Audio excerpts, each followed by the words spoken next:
Hello, and welcome to another Indie Spotlight. I'm your host, Zaymot, also known as Trevor on social media. Just getting everything set up here. So, it is a holiday weekend for me, and if you guys are unfamiliar with my show, I like to stream a lot on holiday weekends. I actually really enjoy spending the time not only doing things around the house, but giving you guys some extra content. So, look for that this weekend. You're going to see extra episodes of Indie Spotlight. You're going to probably see some extra gaming stuff, and we might have some more things coming your way. Thank you guys so much for stopping by the last Indie Spotlight, taking a look at Al Kane's Old Alice Road. You guys made that, I think, my second most popular Indie Spotlight. So I really appreciate that. Go check that out if you haven't seen it already and show his channel some love after we look at this one. Like, comment, subscribe. Check out thebeardstruggle.com. Save 15% using my code BeardWizard99. Check out the links to my Subscribe Star page below and the merch store below, where you can get your very own Frags and Beer merchandise and all that good stuff. In preparation for tomorrow's new song from Tom MacDonald, we are going to take a look at one of his older songs called Blame the Rappers, which is featuring Dax. We've had both of these gentlemen on the show before. We're going to look at a song that both of them did together. And, excuse me, a little bit stuffy. It's very pollen-y outside again today. All right, so we're going to take a look at Blame the Rappers from Tom MacDonald featuring Dax. If you're in the live chat, let me know you're here. Say hi. If you're watching the recording, be sure to like, comment, subscribe, share it out there. Subscribe, get us to 200. You get to 200, I'm going to give away 2 free audiobooks, 303, so on until we get to 1,000 subscribers.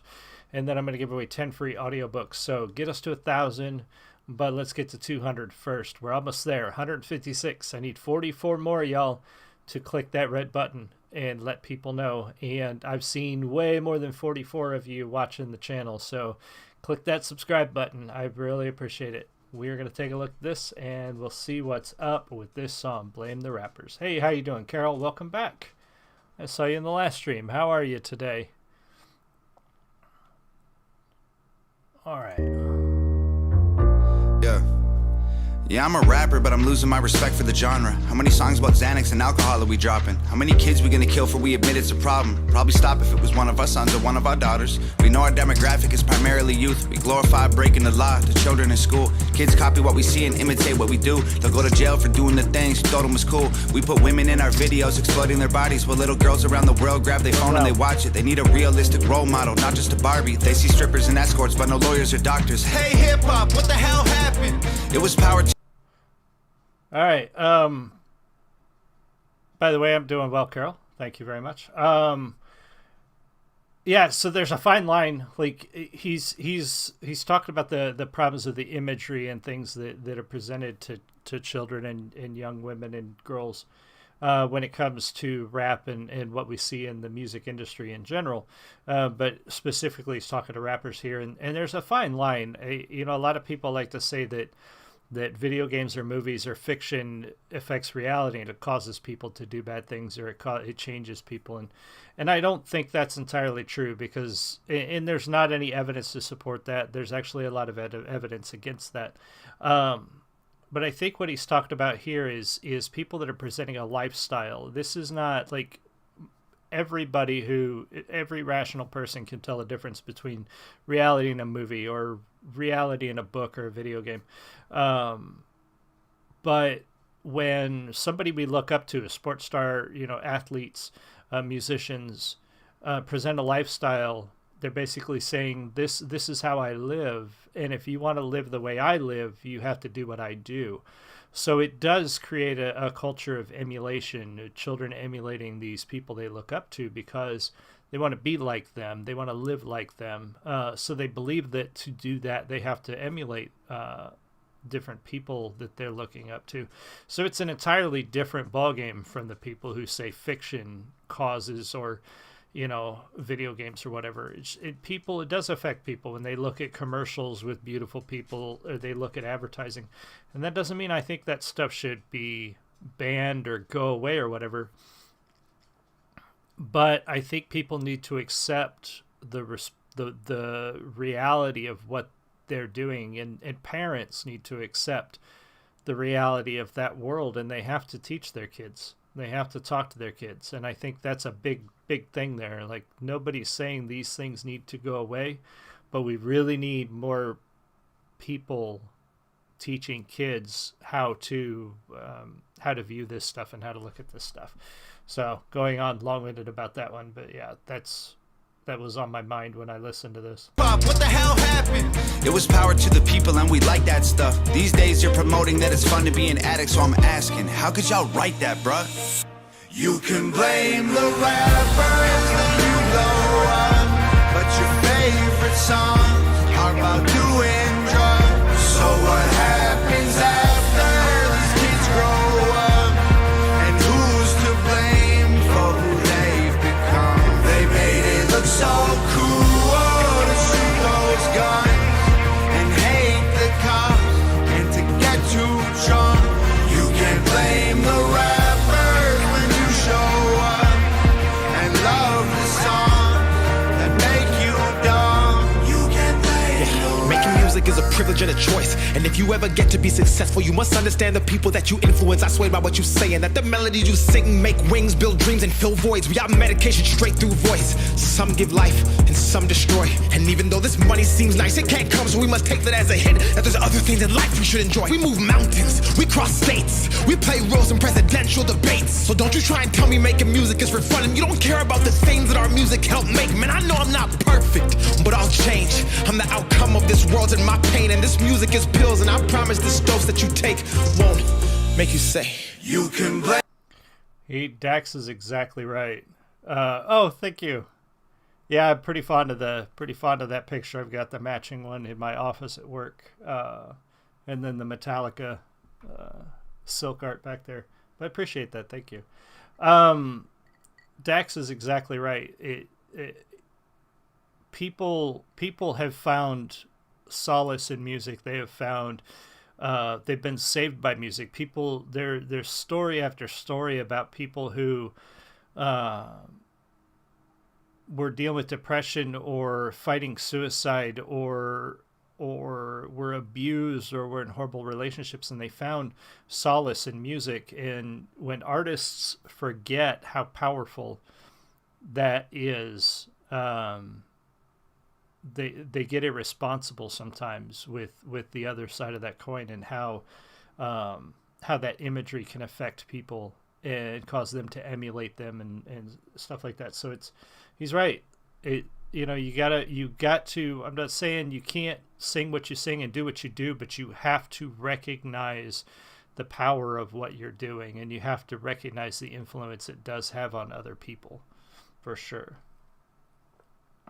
Blame the rappers when you blow up, but your favorite songs are about doing drugs. So what happens after these kids grow up? And who's to blame for who they've become? They made it look so cool to shoot those guns and hate the cops and to get too drunk.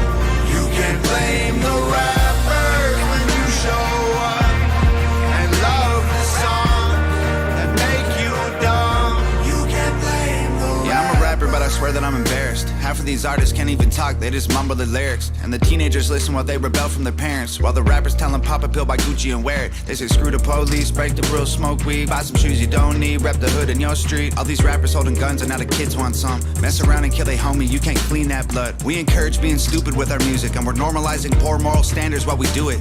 Little boys see the way that women look on our videos and assume it's real life, project that image on little girls. It's unrealistic. If you're young and you listen, you are one in a million. You are loved, you are different. Hey, hip-hop. I know life moves on, but while I'm here, how could you write that, dog? You can blame the rappers when you blow up, but your favorite songs are about doing drugs. So what happens after these kids grow up? And who's to blame for who they've become? They made it look so cool to shoot those guns and hate the cops and to get too drunk. You can't blame the rappers when you show up and love the song that make you dumb. You can't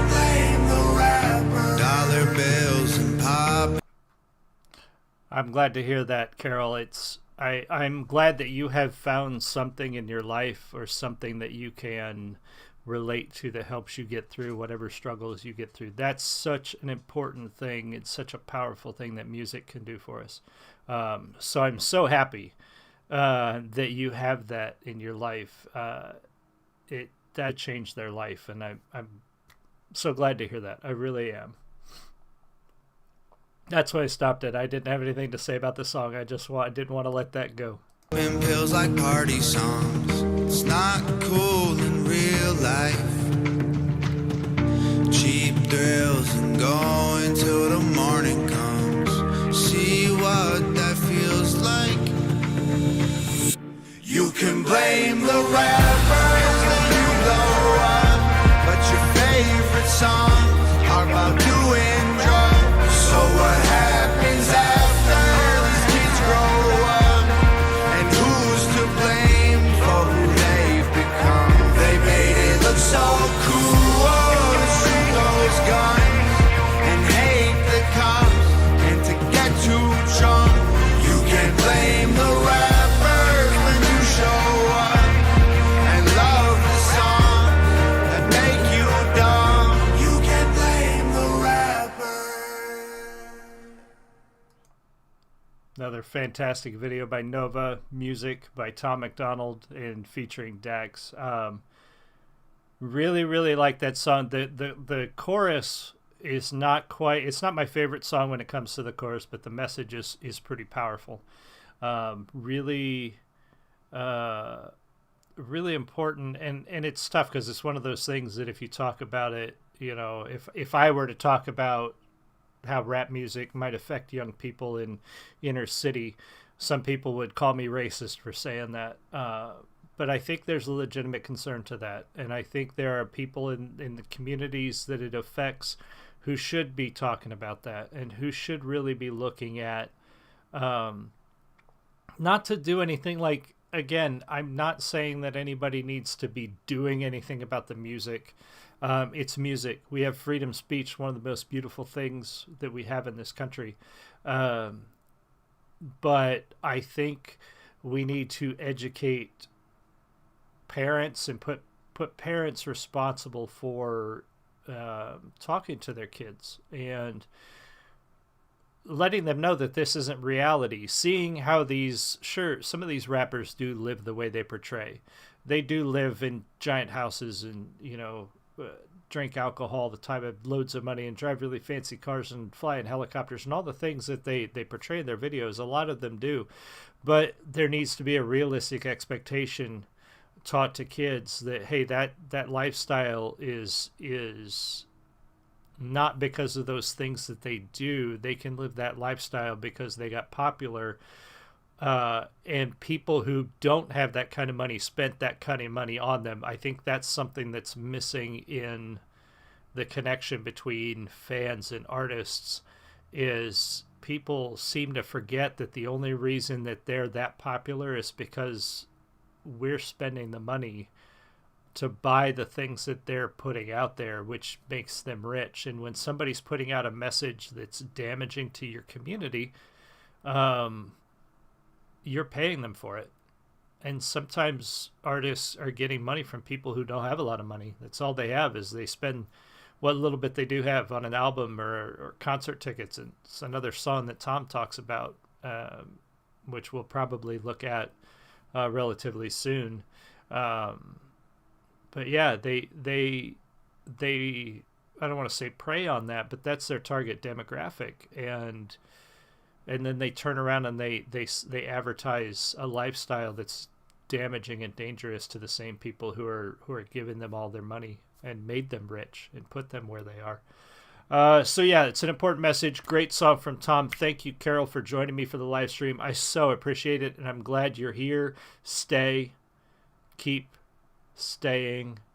If this music does it for you, whatever does it for you, just stay. That's the biggest message I can give you. Come back for more. Again, this is a holiday weekend. I'll be having extra videos, more gaming, more music, interview with a comic creator tomorrow at 4 p.m. Central, so don't miss that if you're into indie comics. And I might even do a short indie film this weekend too, if I can find one that I enjoy that I can feature here on a live format. So we're going to talk about that soon too. Check out the rest of the links. Like, subscribe, come back for more. I will see you guys next time. You guys have a great one. Much love.